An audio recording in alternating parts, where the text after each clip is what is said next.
Hooray. Yay! Hi everyone. We're very excited to welcome you back to CineHell. Yes, because it's close to the holidays and yay, Thanksgiving. Yay, Black Friday. Who Ugh. will be trampled this year? Oh, Anyways, I hate Black Friday because one of my friends works retail and she told me her hours are I think 5:45 a.m. to like 4 p.m.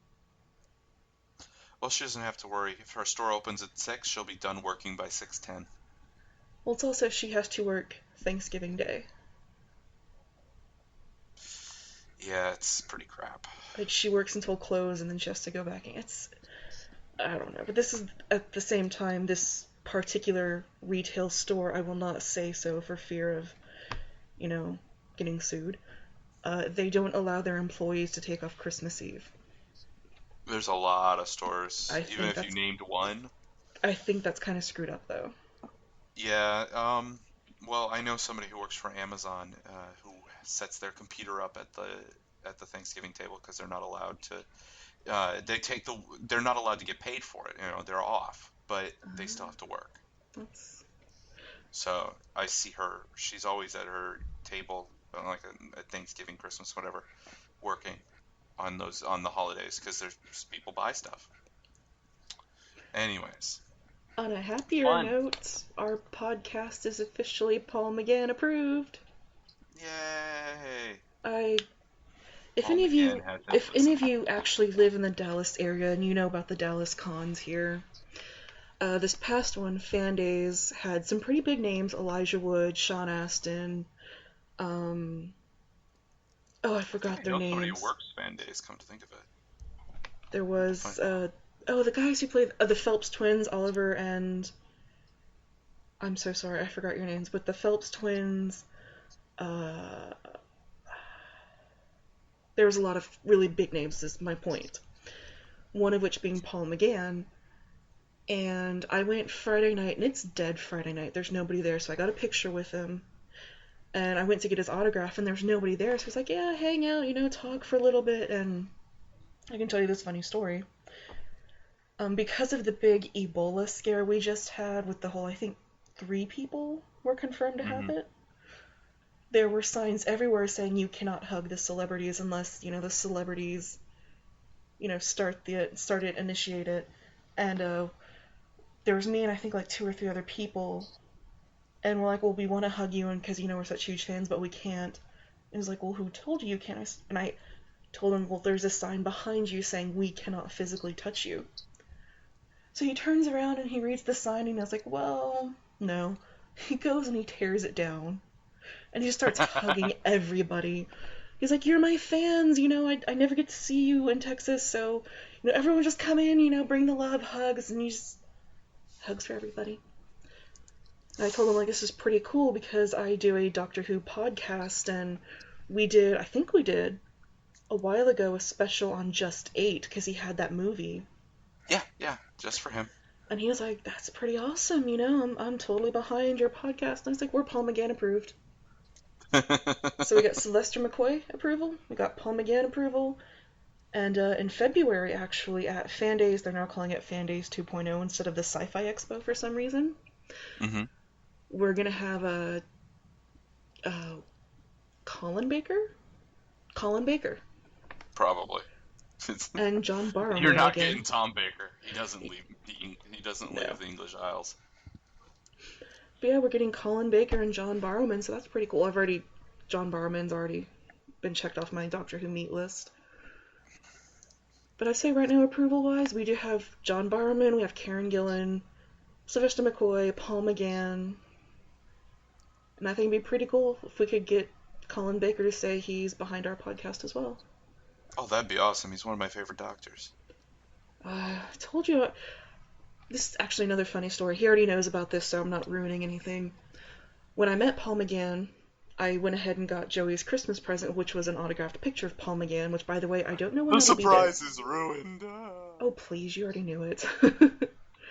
Which I don't know how long it's going to take to get there, because I mailed it, but I missed the cutoff date for that, or the cutoff time for that day, and the point is, It's officially between here and there, so it should be there hopefully soon. It is lost in the ether that is the mail system. Pretty much. I thought about hanging on to it until February because I was going to see Colin Baker too. So you might get a Christmas present and an extremely early birthday present. That'd be fine. I've That's got I've if. got something planned for you as well that you will very much like, though it is not Doctor Who related directly. That's fine. It is more geek culture related, but I think you will like it. But that's the story of how Paul McGann approved our podcast. I'm kind of hoping someday, because technically we're supposed to be talking about other things than Doctor Who. Sometimes, not today. Every now and then. Every once in a while. But Speaking season of which, 8. speaking of everything else, real Okay. fast. Jurassic Park, amazing. I Oh, I want. know. The teaser came out and it's amazing, and then I like squealed really loud, and then I watched it again and again and again. I might have done that. You know when you laugh so hard you clap like a retarded seal?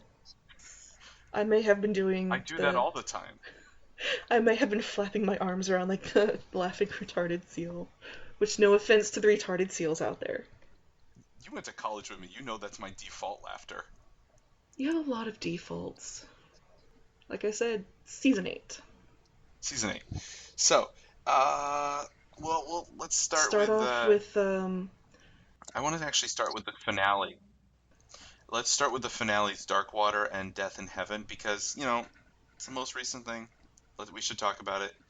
Uh, I want to actually do. I want to kind of break with our tradition.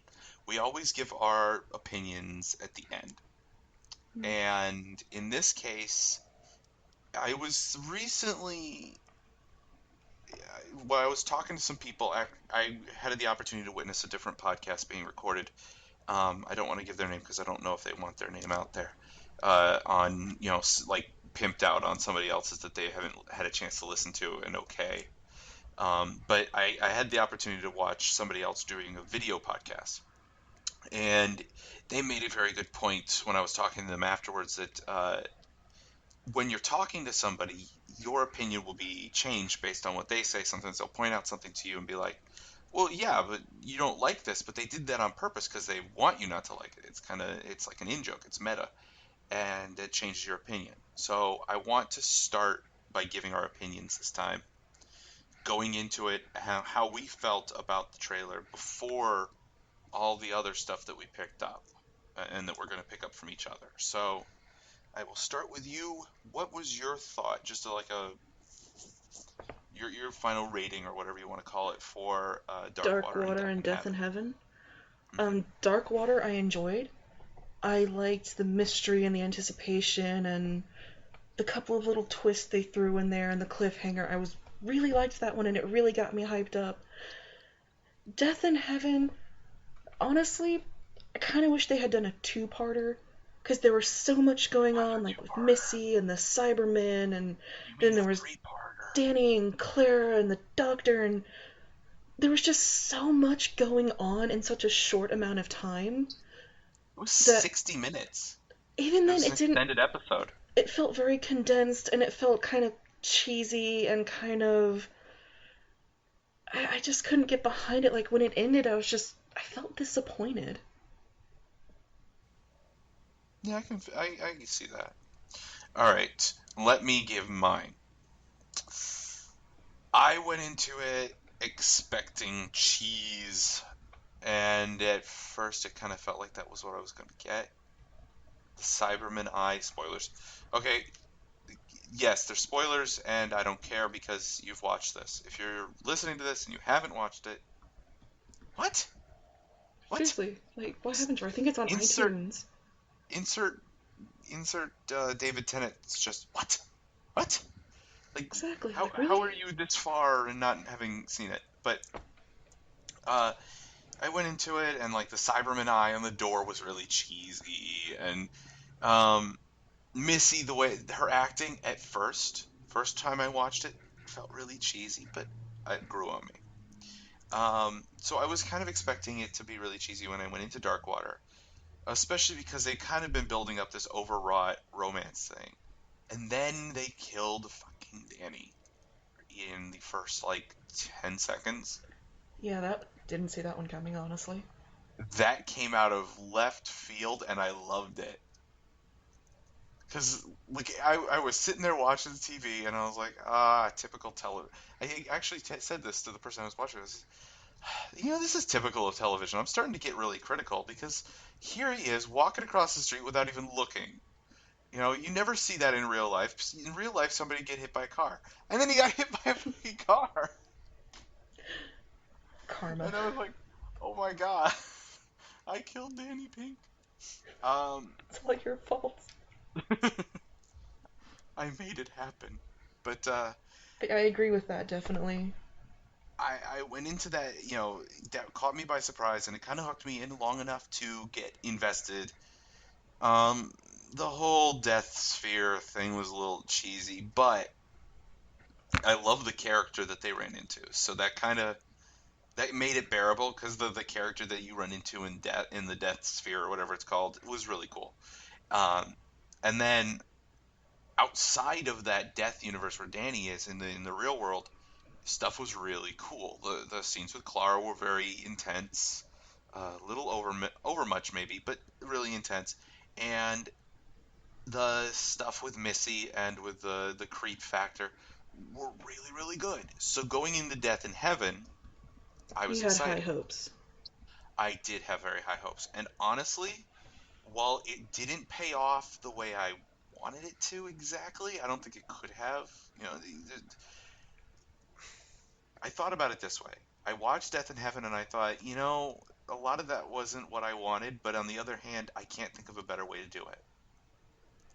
Um, and I honestly want to give them props because they did some stuff that just gave me whiplash, and I loved it. It's stuff that TV doesn't do, and I have so much respect for Moffat for doing it. He killed off fan favorite characters. Mm-hmm.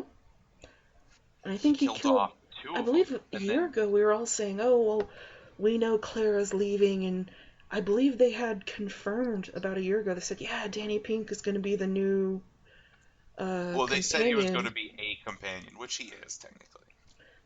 And so now that he's been killed off and Clara's been left behind, it's like, okay, well, didn't see that coming, but okay. You got me Yeah, interested it in what's was going to happen next. that was interesting. Killing off the girl. I can't remember her name, the nerd girl. Osgood. Uh, yeah. Osgood. I liked I her so almost much, and she. cried when she. Okay, so, anyways, I want to talk more, but I want to give my final on this. I actually, you kind of came in, and you would say that you weren't a big fan of the second one. Nope. I honestly am a tentative fan. I feel like while I'm kind of disappointed in certain factors now, when I go back and watch Death in Heaven in like a year or two, it's gonna have grown on me, I think. I mean, I agree that overall, the episode is decent. It's not great, it's not bad, it's just decent. But there are individual components within the episode that I groaned at. I couldn't Okay, see why they were necessary. so let me start with the biggest groaner for me, and also the reason that kind of cinched this as an episode that I know I will like more and more as time goes by. The Doctor saluting the brig. Yes. I hated it and I loved it. I hated it because I was like, oh god, this is so corny. Of course he saves her, and of course somehow he's the only other Cyberman who can overcome his cyber control. And then at the same time, a little nerdy voice in me was going, of course he's the only Cyberman who can overcome the cyber control. And of course he'd save his daughter, and of course he'd be there, and of course he can't lift his helmet because Nicholas Courtney's actually dead. Um, so, I you had the know, same reaction of, oh, that's really sweet, but at the same time, it's like, eh, kind of cheesy, it, but yeah, it I was kind of. what I finally decided was while it's really really cheesy, it's also really the only way they can do a true homage to him anymore is to have him have be somehow resurrected because the actor is dead and the character is dead. So the only way for him to come back for the Doctor uh, was to see him uh, as a well, as a Cyberman or as a zombie or something, something where they'd be able to disguise the fact that it's It's not the not really actor. him. Yeah, Which can we talk about for a second the fact that these were not Cybermen that had been upgraded from human beings. It was dead people that turned into Cybermen. I thought that was actually a pretty good idea. that was really creative. And technically they are upgraded because she's storing the mind. She's keeping their brain functional. But like I said, previous to this, you would think it was just you had to be alive, you had to be a functioning person. No, Yeah, it's they kind of threw you for a loop saying, well, you can be dead, but as long as we have certain elements of you, we can make you into a Cyberman. which I really liked. Um, there were certain things that didn't pay off, like what the hell the robots were up to. Mm, Like we still don't know what was with the robots of Sherwood, or Robot of Sherwood, as the episode is called, yeah, and we don't know what the robots in Deep Breath were looking for, what their promised land that they were looking for is, because it's not her. I think maybe it was just kind of a trick to get them to go ahead and die and join her Cyberman army. Because you saw that scene in Dark Water where Danny's having to make the decision between, I think, dying, quote unquote, and incineration. Hmm. And he kept talking about, well, if you do this, you'll go to the promised land. If you don't, blah, blah, blah. And Yeah. so I think it was all just I, kind of a, oh, well, if you come with me, I'll take you to the promised land. And it was really, come join my legion of the dead who become Cybermen. yeah. So, honestly, I really loved the Cybermen. I loved the reveal of the Cybermen. That was If good. they hadn't put Cybermen in the trailer, I I would would have never shat have myself. guessed. I would totally. I've been like, oh my god. Even with Cybermen in the trailer, I did not make the connection. I The didn't either until they I saw the dead ending and I was they like, oh, and oh. they were throwing it in your face the whole time. They're like, oh well, they're in suits. You know, yes, we are all you're seeing are decaying skeletons, but that's because they're actually inside of a specialized device, like a metallic suit, which our water And makes invisible, it was so that some you kind of can. X-ray thing. She explained in the The episode. Yeah, the water only It only only shows like allows you organic to see material. organic. Yeah. Yeah. So by wearing a metallic suit, a suit made of mineral only, you just see right through it. And they threw it in our face, and the door and the logo looked like a Cyberman eye. Um, Cybermen were in the trailers. It was thrown in our face. It was going to be a Cyberman episode, and I still didn't see that coming. It was that good. It was that good of a creep factor that I thought there had to be some other explanation. So I just didn't even think about it. Cybermen are dudes inside of suits. You forget that a lot in modern Who because they look like It's robots, so true. much more like robots. Um, I don't know. The whole thing was really good. I actually really liked Missy, In especially her Dark scenes Water, on the I liked plane, and I know Missy. you did. I see. The thing is, even her crazy on the plane and stuff, which you didn't like, I liked because it reminds me of some of the classic Doctor versus Master moments, where the Master he isn't all there, especially in Pertwee times. He's a little cuckoo. Well, yeah, he's the He's master. well, he's usually very conniving and evil, but at the same time, he's also sometimes he's just mean because it's fun to be mean. It's fun to manipulate and to mess with people, and I love that. I love that he's like a cat playing with its food. He knows he's going to kill Osgood. Or she knows she's going to kill Osgood, and she's just messing with her because it's fun. Real quick before we jump into Death in Heaven, one thing I do want to touch on really quick that I really liked from Dark Water was they have that back and forth thing between Clara and Danny, and she keeps saying, say something that'll prove it's you, and blah blah blah and blah blah blah. When this whole season they've been building up, it's this really loving relationship. So I'm doing this whole watching this thinking, she's gonna, save him and she's gonna do this and this. I did not expect her to turn him away. I thought that was a nice little twist. Yeah, there's a lot of symbolism there, and honestly, well, I like that. The relationship stuff is the thing I hate second most in this whole season. Oh, I agree. It's just that one little twist where it's like she knows it's him in her head, she knows it's him, but because he can't do this one little thing, she doesn't want to trust herself enough or trust him enough that she just turns him away completely. Yeah. Okay, now for our audience, I want to clarify something. I hated the relationship between Clara and Danny, and I didn't like the way it was presented in the show. I don't hate their relationship, I just don't believe it very much. It I wasn't. kind of did it first, and then it kind of fails. Like their first episode together was worked, the flirtation and stuff kind of worked, but it just sort of seemed weird. But that doesn't mean I'm mad that it was there or that I don't think relationship stuff can fit into Doctor Who. I'm just saying There in seemed this very forced. case, it didn't, yeah, it seemed forced, it was overwrought, and while I laud the show for trying something new, which they're 51 years old, they've got to keep doing new things, otherwise they're going to fail again. So I completely laud Moffat for trying something new. A lot of people are watching this, and I've heard the phrase "overstayed his welcome" bandied about, and I don't think that's fair. Moffat is trying new things, and that's something that is important for the showrunner to do. If he wasn't trying new things, if he continued to do uh, more Matt Smith, that would be a problem. But he's doing a completely new kind of Doctor and a new kind of Doctor Who, and I laud that. I just don't think it worked. I was gonna say one thing that really just I couldn't tolerate at all this entire season was it's Peter Capaldi. I wanted him to be the grumpy doctor. I wanted him to be the old man who's, seen things. I wanted him so much to be that grumpy old man.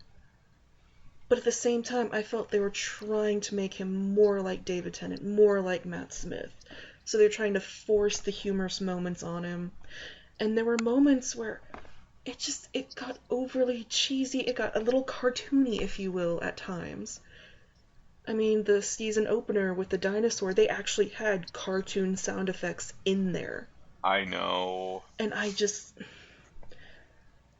I don't To be see. fair, I do think that some of his cheesiness and cartooniness is because, remember, he was a Doctor Who fan in the very early days. Oh, no, that's not what I'm So saying. I I see a agree with lot of that. It's just, trout. There's a lot of the I, overacting I kind of get from like it's a Troutney feel.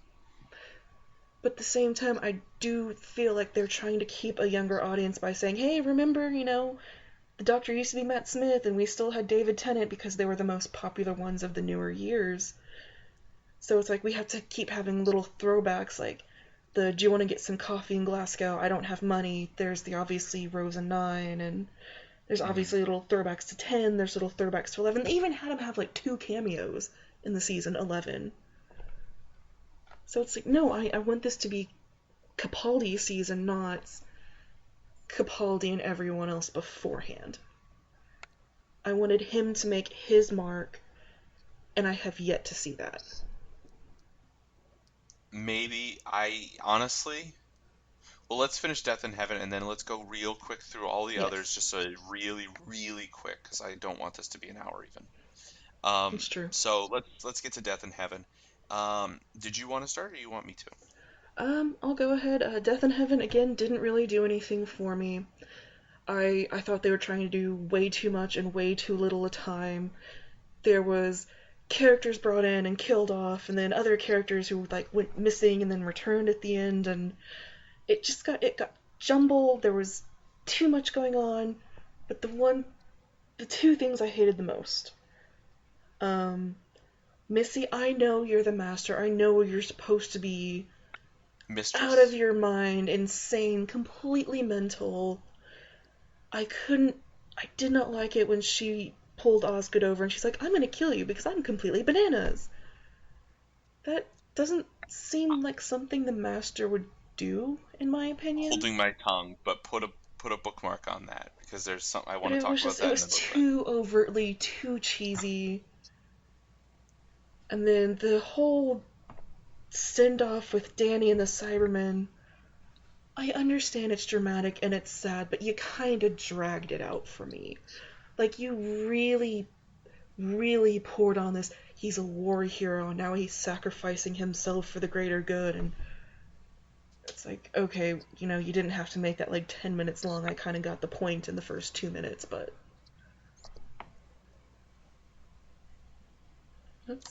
yeah, mine was just, it was too much in too little time. It could have been a Yeah. two-parter, and I would have been much happier.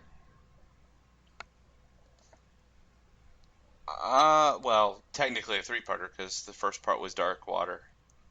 Um, so it is a two-parter, Dark But Water and Death Death in in Water. Heaven itself, I want to be a two-parter. Two parts. Yeah. Um, I would say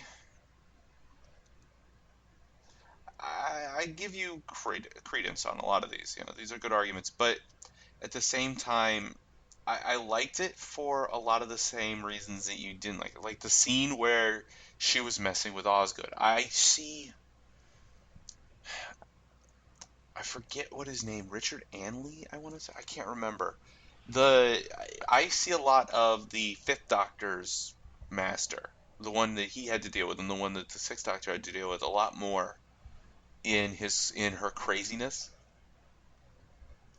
And I get like there's an amazingly enjoyable feel to her when she's crazy because she's fully aware she's crazy. And in a way, she's a little bit more sane than she even gives herself credit for. I think it was just too Um, she's overtly. just evil and she's just sociopathic and she just revels in it. She doesn't care and she loves that. She loves that about herself. Um, so it's not that she's really bananas, although everybody tends to think she is. It's that she just doesn't care about life or other I people's lives. think the actor you're referring to, Anthony Ainley? Ainley, thank you. I had to look him up real Anthony Ainley. quick. I appreciate that. Not that we would be so unprofessional as to not have researched ahead of time. Of course not, never. Of course. But I always Yeah. have my browser up and ready to check and make sure. Yeah. But what I'm going to say, I say, I could be completely wrong. I've been wrong before. I thought this was going to be the Ronnie. Uh, I don't think that the characters that were zapped with the little zapamajig are dead. I don't think so either. I think that they were teleported. It's just the question of where. I don't think that Missy would have let a weapon, or that the mistress would have let a weapon get into somebody's hands that could kill her so easily, especially not in the doctor's hands. So I think that, yeah, I think it's a teleporter, and I think that, being shot by the Cyberman was not what she had expected to happen. And even then, she kind of gave up way too easily. She'll be back. I Maybe don't not doubt that as she'll be not as a back. woman, but My, I hope my the other actress comes question, back. this has bothered me since the day I saw. Well, we kind of all had the feeling it was the Master the whole time. The Master died in Tenant Era. He was resurrected, but I don't think he survived. So how is the Master back? Oh, the Master dies all the time. But he didn't regenerate, so how is he back? It happens all the time. But That's one of the amazing things. There's two things in this episode. I've been saying this whole time that Doctor Who has lately been essentially like callbacks. Like this whole season has been a callback to classic Who. yes. And one of the important callbacks here is that they're recognizing that the master, one of the part of the master's mystique is that no matter what you do to kill him, he always has a second plan. He always has a plan B that always works out for him and gets him back to life. Um, all of his regenerations were taken away not once, not twice, but three times. He's been killed and prevented from regenerating twice. He's run out of regenerations. He's died without the ability to regenerate. But how He's does he keep coming back? been completely annihilated to the point where there's nobody left. And he always comes back and he never explains. And that's always been true. And that's kind of his mystique, is that usually you don't even know how he came back, how he made it out of the last predicament. You just know that he's such a sly motherfucker, or bitch, or she is such a sly person that she's figured out how ahead of time to make a backup, to make plans. Clone the master's known to clone himself. He's taken human hosts. He's learned from other species with similar regenerative abilities how to perform other kinds of regenerations. Like, he's always finding alternatives and tricks. But the thing is, they've emphasized so many times to the Doctor, you have 12 regenerations. This current one, the 13th, as we want to call it, was apparently a gift from, the High Council of Gallifrey or whatever. Actually, 13's not the gift. He's got a whole new set. Uh, 12 more. Point is, they always made this huge deal of you only get so many. Yeah. And it seems like the Master just keeps getting this unlimited number. Well, because he cheats. Oh, well, that's also true. He steals. A lot of people back in the day, we were talking about Colin Baker earlier. Back in Colin Baker's ultimate run as during the trial of the Time Lord, a lot of people thought at first that the Valiard was going to turn out to be the Master, like a new Master, Oh, yeah, the Valiard was an interesting thing, though. because the Valiard's plan was like Master's number one plan almost all the friggin' time: steal regenerations. Mm-hmm. He wanted the Doctor's regenerations. The Master's done that before. So people thought it was the Master. He's a thief, and he finds other ways. He finds ways. Like, one time he restarted his regenerations from the beginning by stealing a human host and then becoming a Time Lord again in a human body. And that started the whole process over again, and that was his way of bypassing it. There's arguments that he may have been the warlord from the War Games, and that Oh, God, the as War the Games. warlord, he got executed, and then the argument is that he cut a deal with the Time Lords to perform some sort of special service for them in exchange for a new regeneration cycle. That he's just a conniving person that can pull this stuff in a way that no one else, not even other evil Time Lords like the Ronnie or the Time Middler, ever could. That he's just got that special ability that nobody else does. That's his thing. That was the first callback, but the second callback that I really loved was the Brigadier, finally bringing him back to the series, and they talk a little bit more about his death and about his final days. And I don't remember. Did you ever watch the Seventh Doctor episode with the Knights of the Round Table, like the Arthurian legends? I forget what it's called. Battlefield. No, I've yet to see that Okay. one. All right. There's a point where before Battlefield, um, the Brigadier is retired. So in Battlefield, he's being brought back in against his will uh, to service unit again. So he's been brought back in. He's told to do a bunch of stuff, and he's doing a bunch of stuff for them, and then he dies almost. And uh, Seven is hitting him on the chest, saying, "You can't die. You can't die. You're supposed to die in bed. You die in bed." And in this episode, and they also mentioned it just like a throwaway in Matt Smith's time, but they actually went into it a little bit more in this one. They talk about the fact he dies in bed. Seven knew. Seven was right. He actually does. He dies in bed happily, surrounded by his family. And these little touches that close off stories that are like a decade, 2 decades, 3 decades, 4 decades old. I really like that about this season, that they're touching on all these old things. Yeah, but at the same time, I still want it to be more.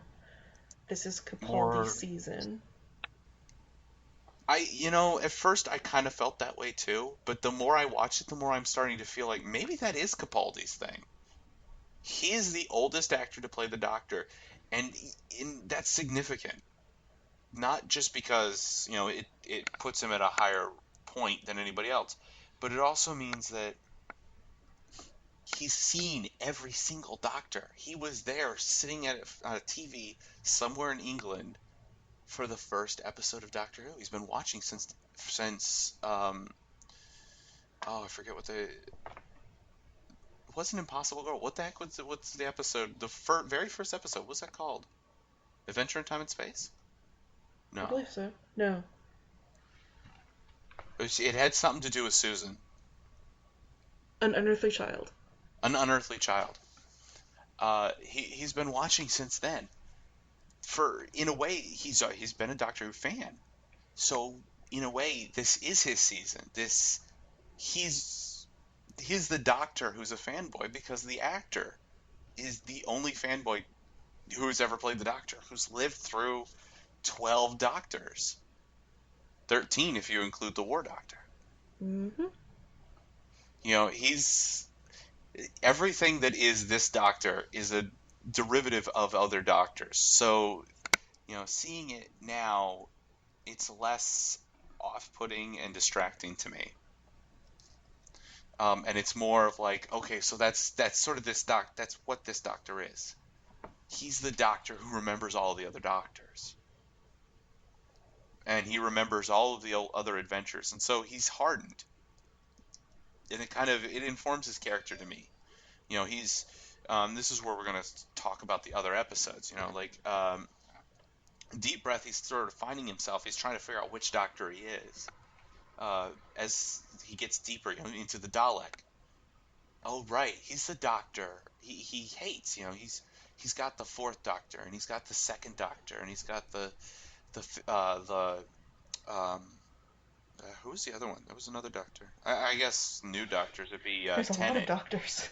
No, well, I'm trying to think the ones that really had a lot of fighting with the Daleks.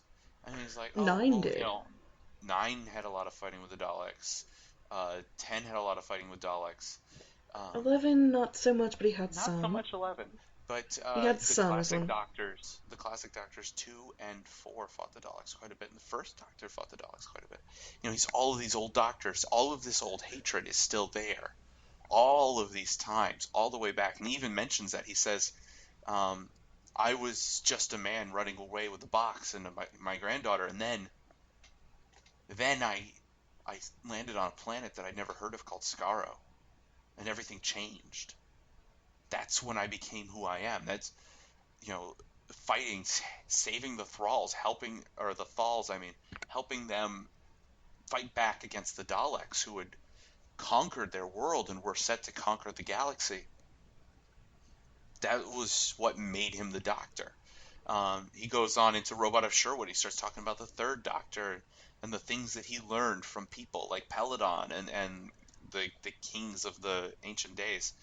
Um, he goes into Listen, and you see, harkening back to the darker, scarier episodes like Sevens and Nines. Um, and it just goes on. Like throughout the season, you're picking up more and more, so that uh, by the time you get to Mummy on the Orient Express, you understand why he's so dark. So you're really invested, and at least I was. Well, that's Um, one thing I liked about. Oh, I want to call it Into the Dalek, but I think that's the wrong episode title. When he actually literally does go into the Dalek, and he says, look into my soul or whatever, and you'll see that the world can be a wonderful place. And the Dalek also sees the terrible things the Doctor has seen. He's seen all the hatred the Doctor has had in his life. yeah, that's So Into I the thought that was a Dalek. good parallel of, yes, he's a great doctor, he's a good person, but he has a dark side as well.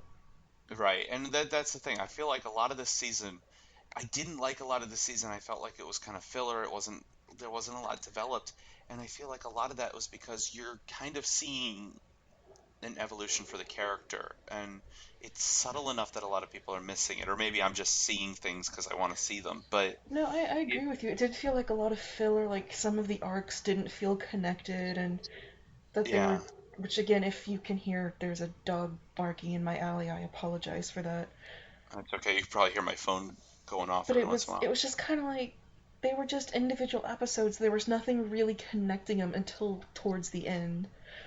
Like the only connecting thing was Missy, but even then it was such a minimal thing that I didn't even connect that Missy was even. I have a lot of respect for the fact that Missy's connection was lessened in this round, so it's Yeah, a less lot like of the time it forced just upon me. felt it was very disjointed to me. Like the individual stories as individual stories were okay. The actors were okay. The overall season I was not impressed with. Like I really hope to see more in the second half, and I'm kind of getting my hopes up a little for the Christmas special, even though Santa Claus really. Although it is Nick Frost as Santa Claus, so Nick Frost's Santa Claus looks really good, but honestly, I kind of want them to draw. I wish that they just let this storyline go. yeah, but you know it's gonna happen. A dark, sad ending, I kind of welcomed in a weird way. Like I want them to be happy, but I liked it, and it's like I was saying a second ago. You know, he's got this evolution to where it seems like this doctor's more and more coming to realize that he's not mean. I've noticed that as the series progresses, he's less mean to people. He's not mean. He's starting to realize that he's just seen so much death. He knows the in a way that Tom Baker said this at one point that he sees to eternity,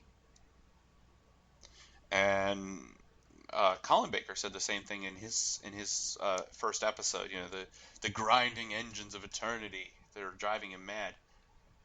It That's kind of what this doctor is. He's the doctor that's kind of accepted that he's going to always see the end. So he doesn't have as much investment as he used to It's true. because, you know, people will be dead. And like he says to the guy in Mummy on the Orient Express, just make it count. Yep. He's not as much interested in saving people anymore as making their lives matter. So like I said, I'm kind of into it to that extent, but the episodes they just didn't pan out. We're at the 45-minute mark. Let's go ahead and cut through the episodes really fast and just a quick thought on each one and then All right. our rating. Just deep breath. Not my favorite, but I liked it. I went into it expecting a lot more than I got. I liked seeing the Paternoster gang. I wish we'd seen a little bit more of them because I do like them. I thought it was poorly handled in this episode, Yep. but I see a lot of times that they're poorly handled. They have a little bit too much cheese, and then there were lectures going on that felt like they were wrong people lecturing the wrong people. Like, you know, Clara was being lectured by Vastra, and I feel like Clara it would have made more sense if Vastra was the one who was uncomfortable with the regeneration, and Clara was lecturing her. So it just felt backwards. So not my favorite regen episode. No. I honestly would rather. I hate to say this. I would rather watch the Twin Dilemma. Yeah. All right. Into the Dalek. Mm, meh. There were It was elements. fun, There were but elements I liked going into the Dalek and him seeing the parallel between himself and the Dalek. Again, overall, it didn't really do anything for me. yeah, it was eight or it was nine. It was Doctor Nine's Dalek just revisited with a cool Yep. new setting. I liked it. I like Dalek. It's cool. It's a good introduction to the characters of the Daleks and the idea of the Dalek War. But And it did give us meh. the classic line of, don't be lasagna, which I like is the pudding heads. I think that's where he came up with pudding heads. the I can't pudding remember. brains, pudding Oh, pudding brains. heads. Yeah. Yeah, No, you're right. Pudding brains. pudding brains. Yeah, I like that. Okay. Robot of Sherwood. As silly as it was, as nonsensical as it was, I think that's what made me enjoy it so much.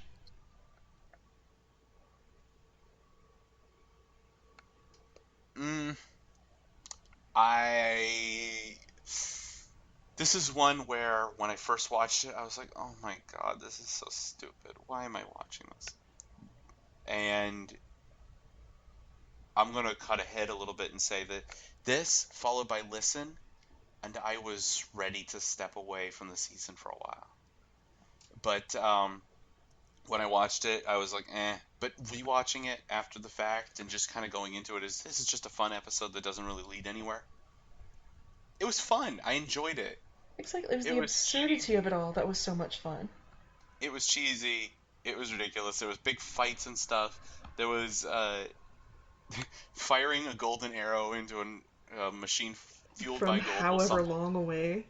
from like a million miles away will somehow make that Yes. machine fly where a literal ton of gold, like a metric ton of gold, Which I don't did think would not. But fly. that little golden arrowhead, that's what'll do it.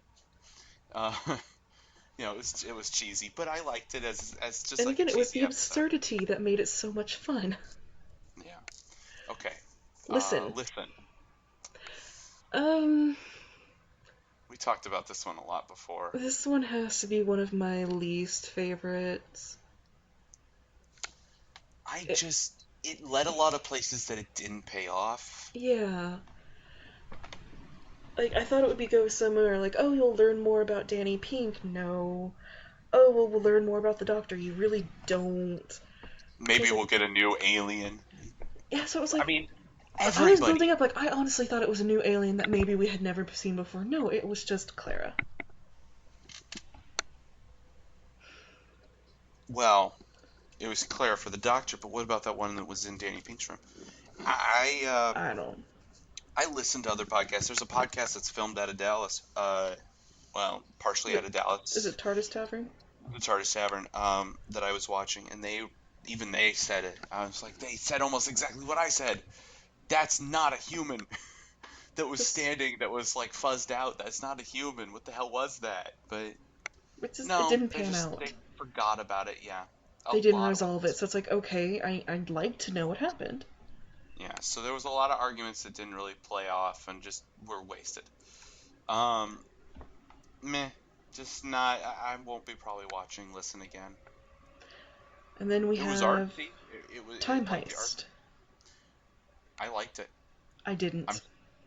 honestly, I'm trying to get my girlfriend to watch it because I really enjoyed it, but I can see not liking it. Was it because it's like a kind of Ocean's 11 thing? No, because it didn't feel like it fit in with this season at all. It was so completely different and so completely far away from the season, from the story, that I was like, why See, was this that's why I even liked made? it. That's why I liked it. It was what brought me back after I mean, I liked the Robot of architect. I thought Sherwood, that and was cool. I actually liked the whole thing. As a standalone story, as an unrelated story to anything that's happening to the Doctor, to the companion, to the season, just unrelated. This is a thing that happened to the Doctor at some point. Was so cool, and I was like, if this was just like a standalone, like a special, it'd be perfect. As an independent special that's Yeah, unrelated as an to independent, but storylines. this was supposed to be part of the story arc. Yeah, and as part of the story arc, it didn't work. And But it was cool for independently, a bank heist Ocean's 11 type thing, but because I felt it was still trying to work into the story, I couldn't see how it worked and I just couldn't get behind it. I would say it's probably one of the best handled for the season. So I like that.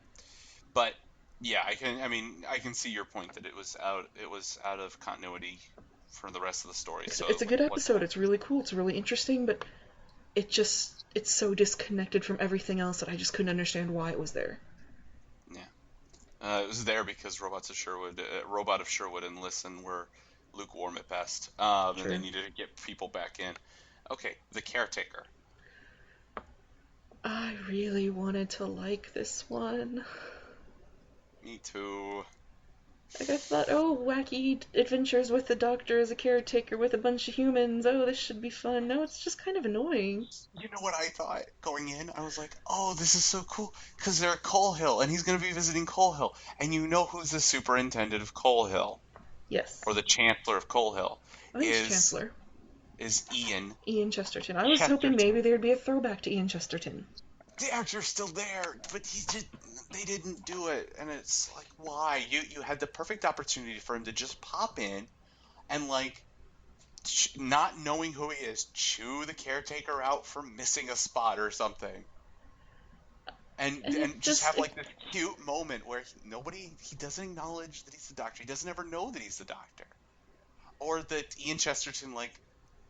I would have loved to see a scene where like old Ian Chesterton just toddles into that room where he had the TARDIS stored and sees the TARDIS and goes, "Nope," closes the door and that would have walks been away. great.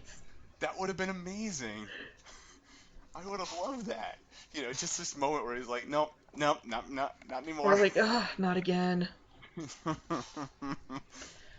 But Little yeah, it was assembly. just, If anybody knows where the TARDIS came from, I don't want to know. it was That would have been just, cool, but it they didn't. seemed, It, it was it felt more like a lot of moments that they it just just felt banned. more like it was focused on him making fun of Clara for dating Danny. Yeah. And it didn't really do anything for me. Like, it was probably absolutely my least favorite episode of the entire season. I'd have to watch An Unearthly Child again and Destiny of the Daleks or whatever the one with Ace is again to be sure, but I'm pretty sure that they didn't even reuse any of the appearances of Coal Hill from previous visits. Like it didn't feel like the Coal Hill that we saw in those shows, and that would have been really nice as if they'd been like if at least she'd been teaching in and maybe she was and I'm just missing it, but if she'd Well, they're been saying teaching in the classroom. it's still the same Cole Hill school. Yeah, but I mean, I don't feel like any of the setting was No, reused. Like the I think the they tried area to modernize it too much. Where the Daleks took over wasn't ever shown. Um, like I don't know if you're aware of this, but there was an episode where the Daleks actually took over Coal Hill School and were using it as a base of operations. In like the 80s or 90s. That would have been really cool. Or no, actually, it was back in the 60s. So that would have been really cool to see. They just going to some of the settings where there's no evidence, but maybe like an old burn scar that nobody really knows where it came from. Nobody can get it cleaned. That kind of thing. Something, just some little callback, and maybe there were, and I just missed them, but it just felt wasted. Um, Kill the Moon. You can tell by my Uh, tone, I didn't like it. didn't like it either. I didn't It understand what was going on, and then the whole Claire freaking out, and oh, it's just, it was a jumbled mess to me. the moon is an egg. Yes. The moon is an egg, and they asked the planet to turn off their lights, but And then the only doctor one just kind of disappears hemisphere, for a while. only one hemisphere is lit up. So, are like you couldn't possibly in an hour see what the entire planet voted. You're asking one particular continent to vote, saying the other ones just have to get in line and be like, "Yeah, we agree with them, totally." Also, that's a great way to vote. That's a perfect way to accurately measure voting. That makes sense Brightness. to me. If C3PO was there watching and be like, my photoreceptors have picked up a 50% decrease, I would be fine with that. I'd be like, okay, well, they asked the continent of Europe, which is the Earth now, they asked the continent of Europe what they thought, and C3PO here, who has robot eyes, says 52% of the lights are off. That's a vote. That's a accurate, I mean, that's a large enough sample size to say this is what humans would say. Which But fun little they detail don't do. I've been following on Wikipedia each episode as we go. Hmm. Apparently, this episode was originally intended for Matt Smith, It would have been better with Matt Smith, and it was slightly. going to be called Return to Sarn. What? They scrapped that because it was misleading. It would have been the same thing.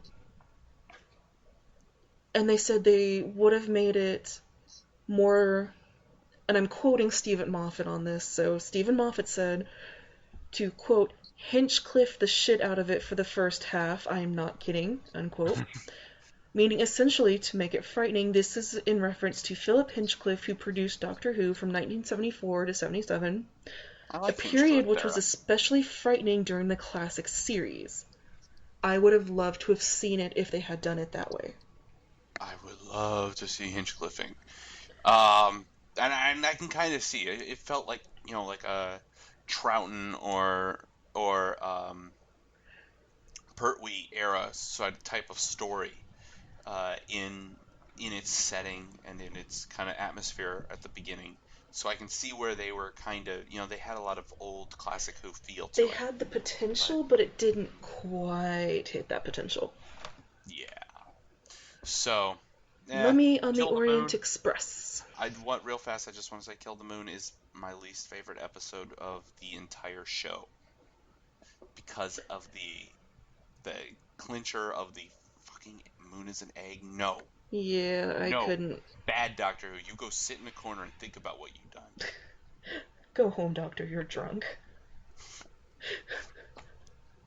You can't go home. Shh. I have no Oh, home. that's right. Okay, Mummy on the Orient Express brought me back and was like, "Oh, we know how bad the last episode was, so here's the best episode you've seen in years." And it was better. I mean, it wasn't, again, it wasn't my favorite. But I liked the mystery. I liked how everything kind of.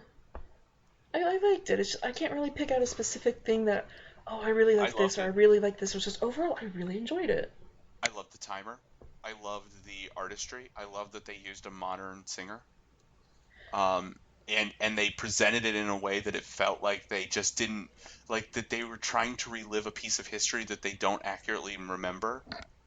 So like they've got like like a jazzy version of like I want to say it was a Queen song if I remember correctly. Like it was a jazzy version of a rock song, Oh, yeah, I don't remember who it is. but I I know the can't remember singer what was, the I song think, was. called, like, It's a Foxes. famous singer. It's a yeah, Foxes. yeah, Foxes. It's a famous singer, but like that they the way it felt like like they were going to the future's idea of our previous century Yeah.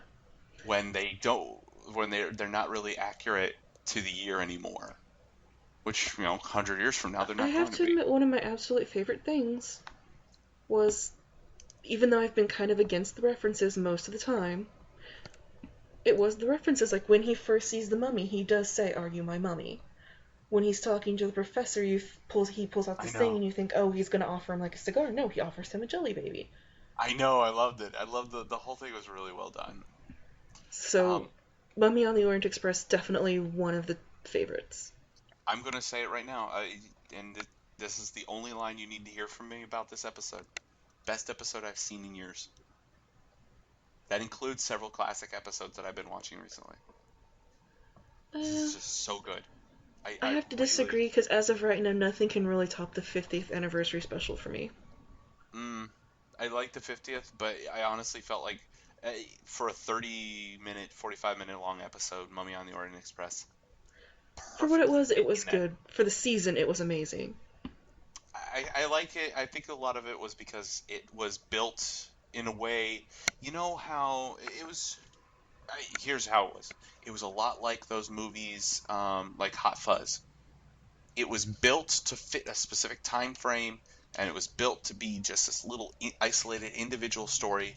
And as that, it works so well. Whereas the 50th, while I loved it, It was very huge and expansive. it was And I huge and agree with what you're expansive. saying that Mummy on the Orient Express was very small, very closed in, and I like that they kept that feeling the whole time. Like no matter where you were, whether you were with Clara and Maisie in the wherever they were, or you were with the group, you felt like you were in a tiny space, and Yeah, I loved and I that. loved it. Yeah, it was really well done. Flatline. Once again, A for effort. I actually liked it. I'm gonna have I to liked it watch it up to a again. point. It was just the running and the. There's just something about it. I just, It felt a little padded, but at the same time, yeah. I felt like while it felt a little padded, I also feel like I really welcome that because I got to see more of the awesome effect, which is one of the best effects Doctor Who's had. What I liked is how it was very Clara focused. It was Hmm. all about Claire, and it was about her taking control and her seizing the day. But then it was like she'd be doing something really good and she'd be working really hard, and then let's just cut away to the doctor who kind of just pulls her down. But it's like I actually wanted more Clara because I thought it was really cool seeing her, and I liked how they when he saw the rooms he's like, no, that's not a tree, it's the nervous system, and Yeah, that was cool, but I also thought it was really cool that she wasn't the audience proxy. And how yeah. often is that the companion is not an audience proxy? So I like that she was actually the main character. Yeah, Overall, it's not my favorite, but for the episode, for what it's worth at face value, I liked it.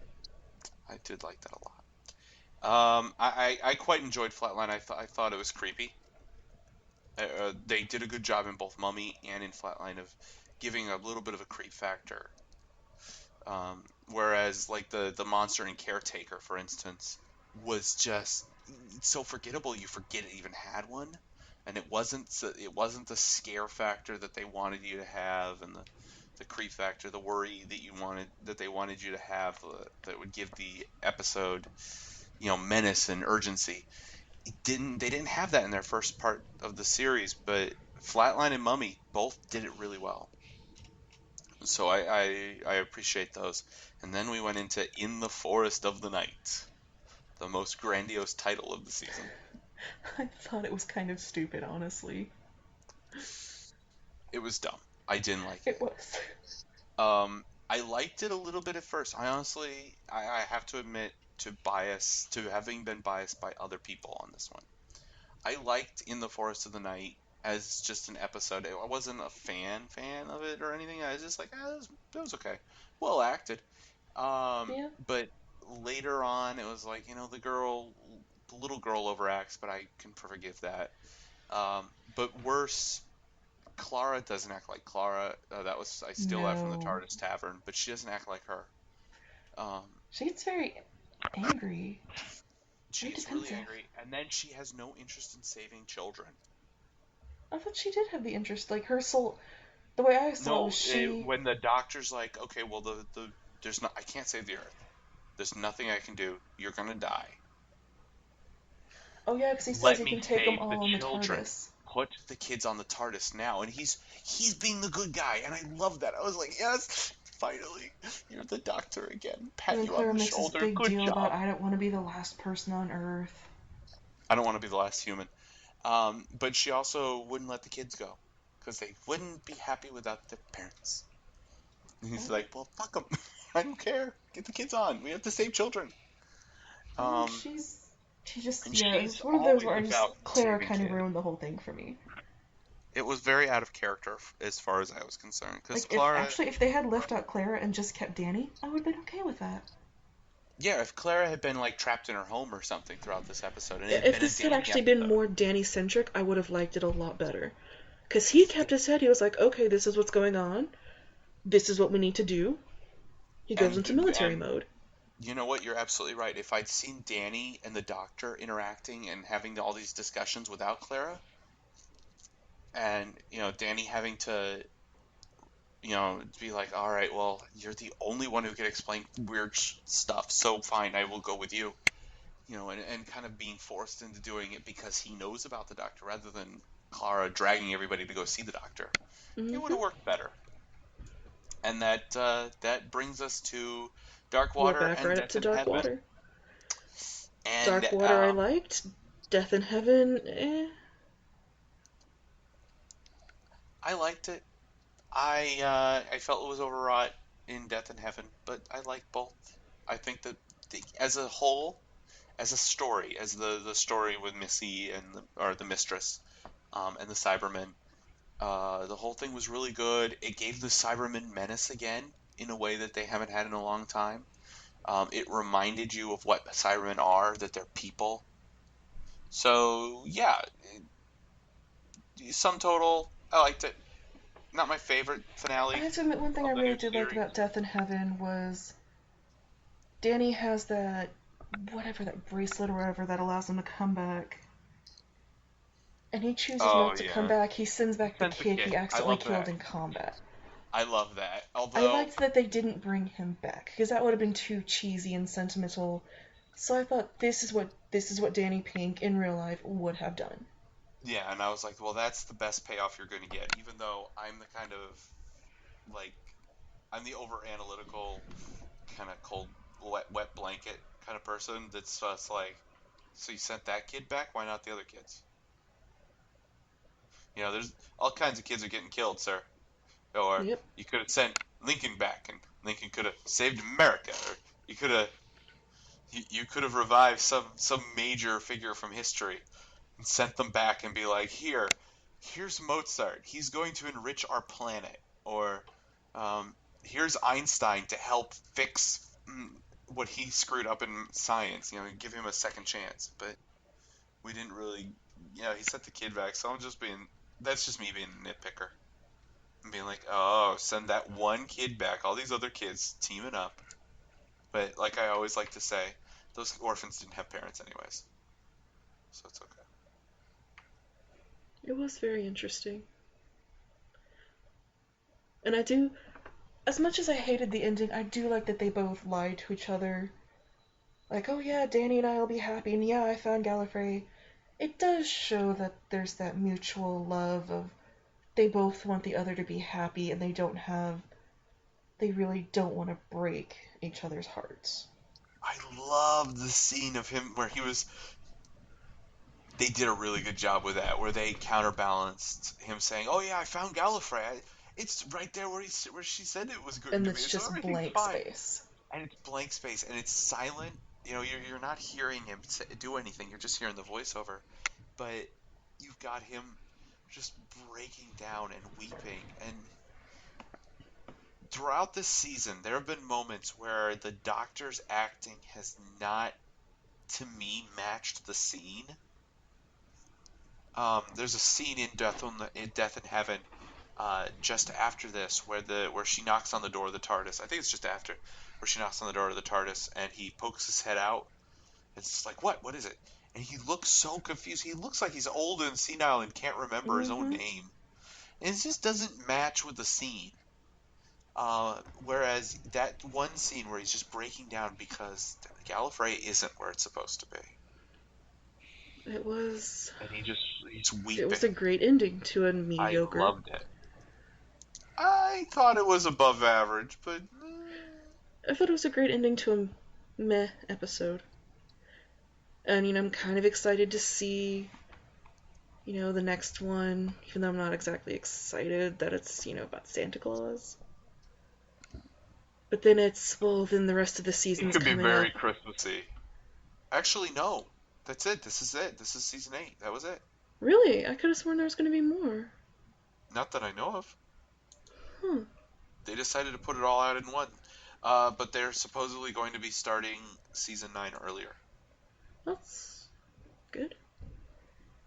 I know, you kind of But like apparently you're Dan Starkey's expecting going to be going. back as an elf instead of Strax. Yeah. I That think should. that's going to be kind of I fun. want to.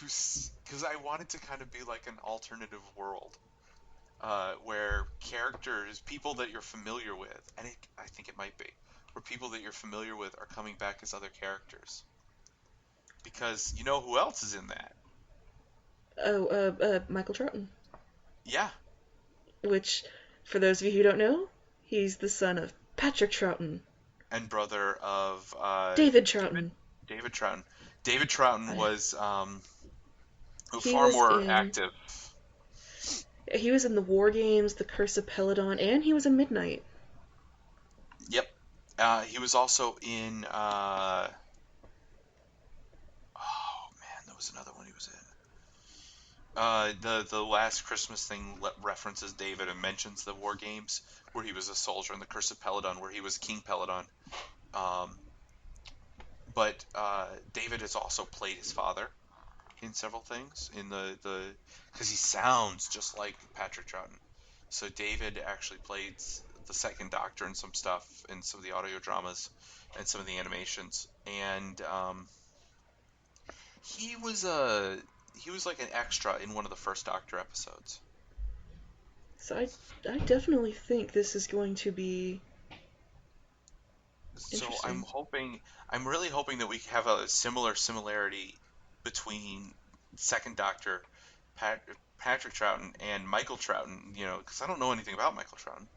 I I don't would either. like to see Michael Troughton be similar enough to him that it feels like I want it all to feel like, aren't you so and so? Like, aren't you're not who you're supposed to be? Like everything's a little You bit want it to feel twisty. like it's Patrick Troughton.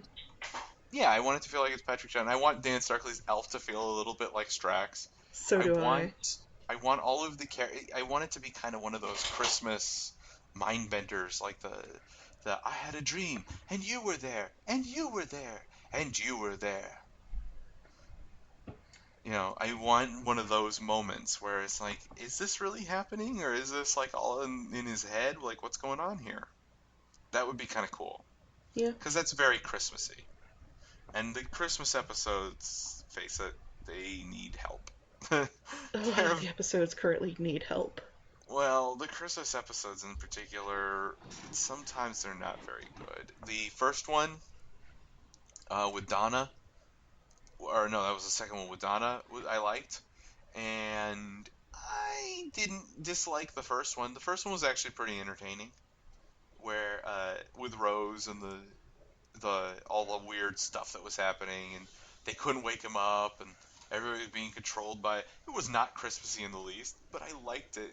It was like it was an exciting transformation episode. Um, so I'm hoping that this one will be a little bit more Christmassy. The way, Well, I mean, it's got Santa, so how much more Christmassy do you need? well, yeah, and then we also had the Lion and the Witch in the Wardrobe and Oh, I loved Christmas the Doctor, Eve, the and Witch in the Wardrobe. I thought that was adorable. see, I didn't feel like I liked It it. I wasn't just don't feel Christmassy, I like it admit. It was was very not Christmassy at Christmassy. all. Yeah, It that's was what I'm saying. wintry. Some of their stuff, like the Danny Pink stuff, it's obviously we need to acknowledge our soldiers more. We need to acknowledge some of our military history more. Like there's been a couple of times in Doctor Who where they've done that. So it'll be nice to have just a nice, simple Christmas story. I'm hoping.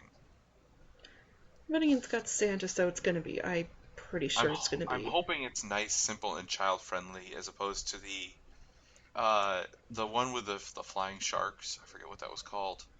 That was Christmassy, but Oh, kids were I think that was. I lost. think that was actually called just A Christmas Carol. I Yeah, mean, because it had the girl singing. yeah, and it was, I mean, that was very good. It was enjoyable. It was just not kid friendly. Like, nah, it That was wasn't not like kid gay friendly. violent or anything, but It was dark. it was dark, It dealt but with more so it death. was but even more so it was adult. Like, there was a lot of adult stuff going on. The kids wouldn't get it. They wouldn't understand the subtext. No. Oh, so I feel like we need a very kid friendly, just a good family episode of Doctor Who. That's what we need. Which I think this So, one might be. yeah. Well, and I guess we will probably be talking about it when the time comes. But for now, this is the end of our podcast. Well Yep. past the time I wanted to end it, As but what usual. the heck? Yeah, not as bad as it used to be. And I promised this is going out uncut because And it's the screw you. I holidays, don't. so here's our holiday episode for the time being. Happy Thanksgiving For those of because you who that's why. celebrate it, Well, most Americans celebrate it. I don't know well, anybody outside of America's listening to us. you never know. Well, yes, because I know someone in England listens to us. Well, happy being British Day. So happy every day to you, sir. That should be a thing. Happy normal everyday being British Day. Yeah. So, there you go. Happy holidays, everyone. Happy Thanksgiving. We'll probably see you around Christmas time to talk about the Christmas special. Yeah, we'll probably talk about other stuff before then, but we'll see. Yeah. All right. Thanks, So, everyone. bye, everybody.